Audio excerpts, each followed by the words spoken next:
All right, welcome to The Explainer. Today, we are diving into a really fascinating source that imagines us as time travelers on a mission to get back humanity's deepest and supposedly forgotten wisdom. So right off the bat, this idea just changes everything, doesn't it? It's telling us that we're not just here to look at the past like it's some fixed timeline. No, we're here to actively reawaken it inside ourselves. And this is the big question at the heart of it all. It's asking us to think about history not as just a bunch of stuff that happened, but as a living, breathing memory that's just waiting for us to tap into it. In this story, our guide is none other than Dolores Cannon herself. She's on this incredible, imaginary mission, joined by all these visionaries and thinkers from history. And their goal isn't to change the past, but to listen to it, to remember it. And their first stop takes them way, way back. Okay, so our first stop, we're going back to the very foundations, to Atlantis and Egypt. According to this source, each of these places holds a key piece of our ancestral memory. But man, they represent two totally different paths a civilization can take. And you can see right here, it's a tale of two completely different approaches. You've got Atlantis, basically a cautionary tale, right? All this incredible crystal technology, but their ego got in the way, and it all came crashing down. And then there's Egypt, which took the opposite route, carefully embedding its wisdom into stone for us to find later. Now, for this trip to Atlantis, Dolores has brought together a real dream team. I mean, look at this list. You've got Edgar Cayce, the sleeping prophet, who talked so much about Atlantis. You have Nikola Tesla, who would have totally understood their energy grids, and Thoth himself is there as a guide. It's an incredible lineup. And this quote from Thoth, wow, this is the whole point of visiting Atlantis. The mission isn't to get sad about what was lost. It's to learn from it, to carry the memory of how to stay in balance forward as a blueprint for our own time. So if Atlantis was about losing wisdom, Egypt was all about preserving it. The idea here is that the temples weren't just buildings. No, they were living maps of consciousness, powerful tools designed to help people transform, just patiently waiting for us to be ready to read them again. Okay, but here's a thought. What if wisdom wasn't just lost by accident? What if some of it was intentionally hidden or even changed?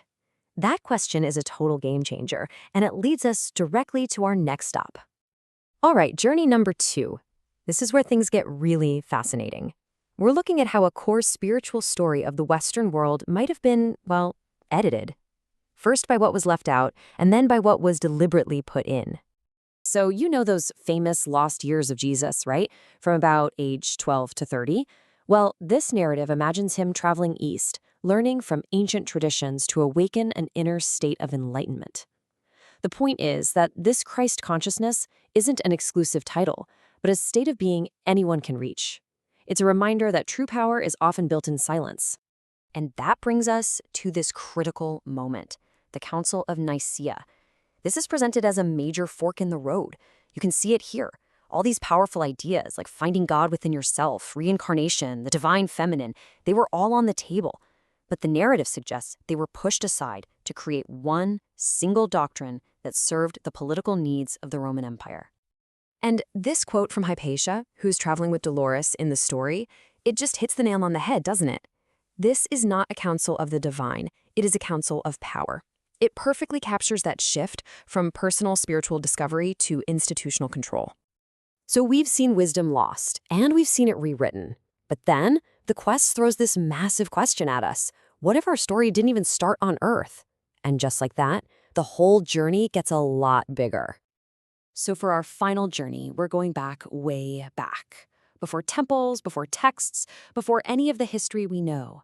We're going to witness humanity's very first encounter with visitors from the stars, which the source calls a forgotten invitation. And the way this story is told is so important. It wasn't an invasion, it was an invitation.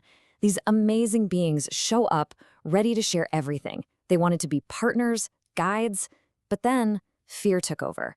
We misunderstood, and what could have been a beautiful communion turned into a story of conflict, and they had to leave. But they left a promise, and this is so key. They said, "We will return when you remember how to see with your hearts again." It suggests that future contact isn't about us building better spaceships, it's about us becoming better humans. It's all about a shift in consciousness. Okay, so after all of that, these incredible journeys through time and space, the whole story brings us right back here, to the present moment. The focus shifts from out there to in here.